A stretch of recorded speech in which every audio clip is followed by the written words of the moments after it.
In a market, buyers and sellers come together to carry out an economic transaction. When looking at economics, and especially the marketplace, you cannot forget Adam Smith, the father of economics. As he once famously did not say, "Economics, I am your father."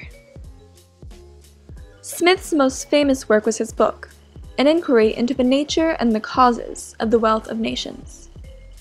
It is here that he puts forth his ideas about a laissez-faire approach in markets, and his theory of the invisible hands of competition, and how they are efficient in regulating markets. Adam Smith said in his book that every individual neither intends to promote the public interest, nor knows how much he is promoting it. For he is led by an invisible hand to promote an end which was no part of his intention.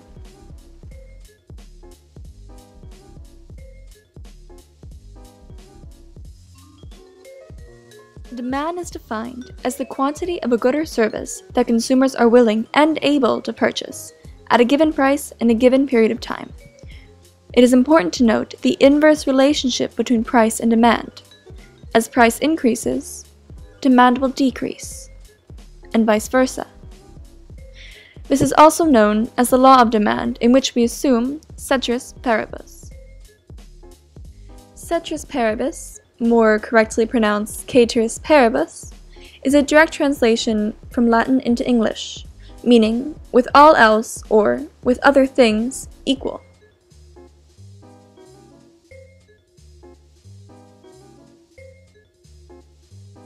In this diagram, we see how demand decreases as price increases. Price rises from P to P1 and demand decreases from Q to Q1. This is also known as a contraction along a goods demand curve. Similarly, we see how demand increases from Q to Q2 as P, or price, falls from P to P2, also known as an extension along a goods demand curve.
Movements along a good or service's demand curve are only caused by change in price.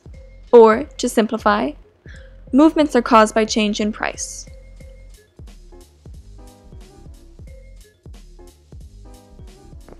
Furthermore, shifts along a good or service's demand curve are caused by changes in non-price determinants of demand. Or to be simple, shifts are caused by changes in non-price determinants of demand. You may be asking yourself, well, what are non-price determinants of demand? 1. Pay attention in class. 2. It would be income, population, legislation, fashion, as well as advertising.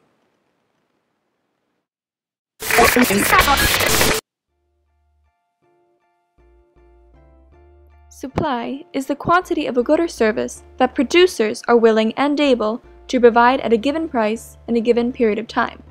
Please note the direct relationship between price and supply, which means that as price increases, supply will also increase, and vice versa. However, we have to remember still that this is assuming ceteris paribus.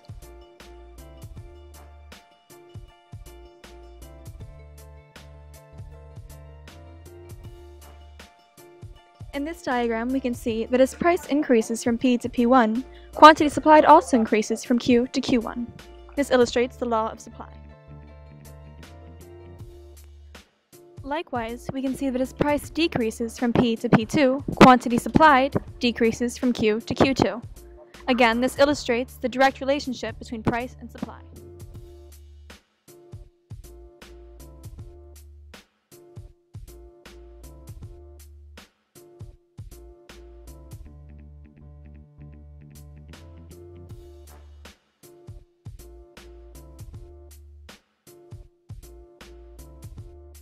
Let's say, for example, there is new technology in producing a good.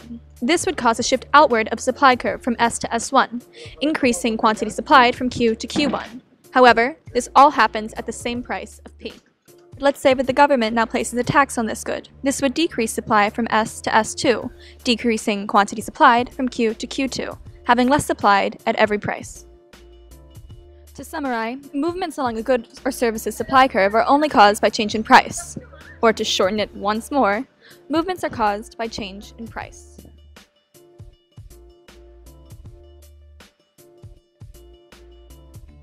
Shifts along a good or service's supply curve are caused by changes in non-price determinants of supply.